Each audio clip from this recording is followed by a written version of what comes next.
পশ্চিমবঙ্গের আনাচে কানাচে ছড়িয়ে ছিটিয়ে রয়েছে নানা মন্দির। আজ এমনই এক মন্দিরে নিয়ে যাব আপনাদের। স্বয়ং বামাখ্যাপার গুরুদেব তপস্যা করেছিলেন এই স্থানে। 40 ফুট গর্ত করেও পাওয়া যায়নি শিবলিঙ্গের তল।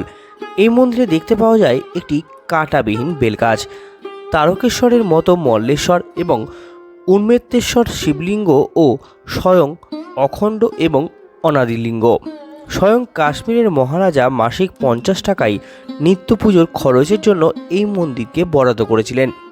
অজ্ঞাতবাসের সময় মাতা কুন্তির সাথে পঞ্চপাণ্ডব এই স্থানেই ছিলেন। তবে বর্তমান মন্দিরটির বয়স প্রায় 200 বছর। আজ এই পর্বে আমরা দেখাবো এমনই এক জাগ্রত শিব মন্দিরের ঘটনা, যে মন্দিরটি বীরভূম জেলার ডাবুকেশ্বরে অবস্থিত।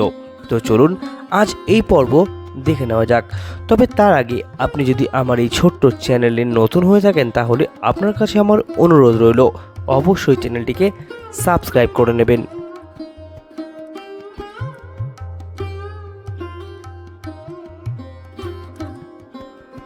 এই প্রাচীন শিব মন্দিরে বিরাজ করছেন স্বয়ম্ভু অনাদিলিঙ্গ। এই শিব মন্দিরটি তারাপীঠ মন্দির থেকে 8.5 কিলোমিটার দূরে আর বীরচন্দ্রপুর থেকে মাত্র 4 কিলোমিটার দূরেই অবস্থিত। এই মন্দিরে শিবলিঙ্গটি স্বয়ং নিজে থেকেই প্রকট হয়েছিলেন। কথিত আছে মাটির 40 ফুট নিচে পর্যন্ত গর্ত খুঁড়েও পাওয়া যায়নি শিবলিঙ্গটির তলদেশ। তারাপীঠে তারামায়ের ভৈরব নামে পরিচিত এই ডাবুকেশ্বর বা উন্মেতেশ্বর শিবলিঙ্গ। এই মন্দিরটি প্রতিষ্ঠা করেন বামাখ্যাপার গুরু সাধক কৈলাসপতি। সাধক বামাখ্যাপা নানা সময় এই মন্দিরে আসতেন। তিনি এখানকার শিবলিঙ্গের সংস্কার করেছিলেন। তারকেশ্বরের মতো মল্লেশ্বর এবং উন্মেতেশ্বর শিবলিঙ্গ স্বয়ম্ভু, অখণ্ড এবং অনাদিলিঙ্গ। বীরভূমের এই প্রচারহীন প্রাচীন শিব মন্দির হলো এই ডাবুকেশ্বর মন্দিরটি। মূল মন্দিরের পরিবেশ কিন্তু ভীষণই শান্ত। বীরভূমের সবচেয়ে উঁচু শিব মন্দির হলো এটি, উচ্চতা প্রায় 80 ফুট। মন্দিরটি চারচালা রীতিতে নির্মাণ করা হয়েছে। এই মন্দিরের মধ্যে আরও অনেক মন্দির দেখতে পাওয়া যায়। কথিত আছে তারাপীঠের মহাসাধক বামাখ্যাপাকে মন্ত্র দিয়ে পঞ্চমুণ্ডির আসনে বসিয়ে তন্ত্র শিক্ষা দিয়েছিলেন মহাসাধক কৈলাসপতি। পূর্বাশ্রমে বাংলার ছেলে হলেও তার যোগ শিক্ষা কিন্তু বাংলায় হয়নি, বরং হিমালয়ের কোলে সাধনার মাধ্যমে উত্তর ভারতে নিজেকে মহাসাধক হিসেবে মেলে ধরেছিলেন তিনি। নিজের গুরুর আদেশে বিশেষ কার্যসিদ্ধির জন্য ফের বাংলায় এসে তিনি প্রতিষ্ঠা করেছিলেন এই মন্দির। আর এই মন্দিরের জন্য তৎকালীন সময়ে 1 লক্ষ টাকা দান করেছিলেন কাশ্মীরের মহারাজা। শুধু দানই নয়, কৈলাসপতির প্রতিষ্ঠিত এই মন্দিরের নিত্য পুজোর খরচের জন্য মাসিক 50 টাকা বরাদ্দ করেছিলেন তিনি। আর এই সব তিনি করেছিলেন শুধুমাত্র কৈলাসপতির জন্যই।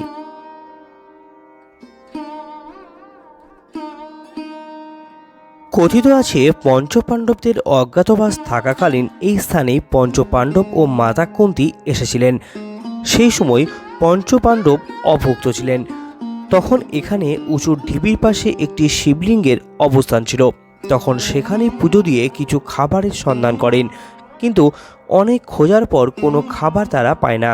অবশেষে রেগে মাতা কুন্তী এখানে থাকা শিবকে অভিশাপ দেন যে কখনো এখানে তুমি ভোগ পাবে না, কারণ আমাদের খাবার ব্যবস্থা করতে পারলে না। তখন মহাদেব স্বয়ং কুন্তীকে দর্শন দেন এখানে। তখন মা কুন্তী নিজের ভুল বুঝতে পেরে ক্ষমা চান ও বলেন, আমার পুত্র অর্জুন কলিতে জন্মগ্রহণ করে তোমার জন্য এই স্থানে মন্দির প্রতিষ্ঠা করে নিত্যভোগের আয়োজন করবে। সেই থেকে আজও পর্যন্ত এই মন্দিরে বাবার ভোগ হয়ে থাকে। এখানে মা তারার মূর্তি রয়েছে, কারণ উন্মেতেশ্বর আসলে দেবী তারার ভৈরব বলেই ধরা হয়। আর ইনি হলেন বামাখ্যাপার গুরু মহাসাধক কৈলাসপতি। এই মন্দিরের দেবী তারাকেও প্রতিদিন অন্নভোগ দেওয়া হয়। শিবরাত্রি ও চৈত্র মাসে এখানে প্রচুর ভিড় হয়। জাগ্রত শিবলিঙ্গের মাথায় জল ঢালতে সেই সময় দূর দূরান্ত থেকে ভক্তরা আসেন এখানে। বহু সাধক এখানে সিদ্ধি লাভ করেছিলেন।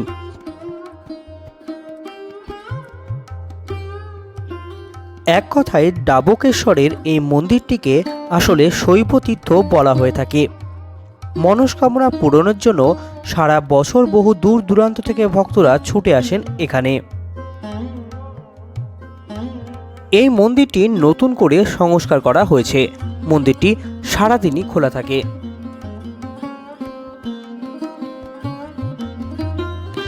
এটি হলো এখানকার মূল মন্দির। এই মন্দিরে রয়েছে বাবা মহাদেব। চলুন মন্দিরের ভিতরে প্রবেশ করা যাক।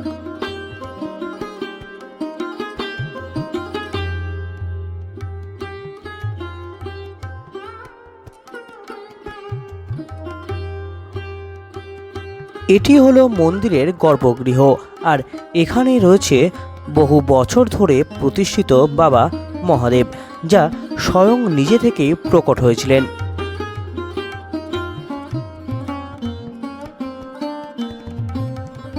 আচ্ছা, আপনারা কি কখনো শুনেছেন যে বেলগাছে কাঁটা নেই? আগে হ্যাঁ, এই যে মন্দিরে এই বেল গাছটি দেখছেন, এই গাছটিতে একটিও কাঁটা আপনি দেখতে পাবেন না। কথিত আছে এই গাছের নিচেই নাকি বসে সিদ্ধি লাভ করেছিলেন বামাখ্যাপা।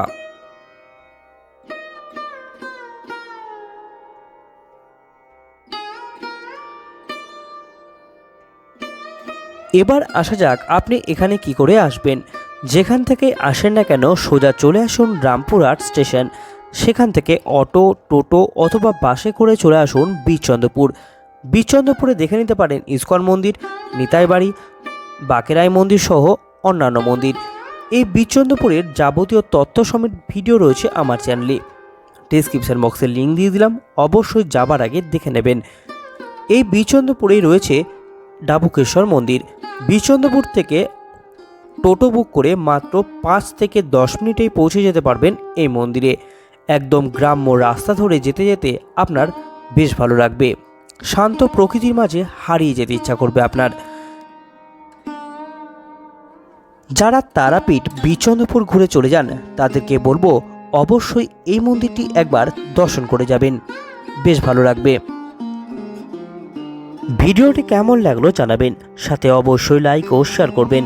এবং আপনি যদি আমার এই ছোট্ট চ্যানেলে নতুন হয়ে থাকেন তাহলে অবশ্যই চ্যানেলটিকে সাবস্ক্রাইব করে নেবেন। নমস্কার, ধন্যবাদ।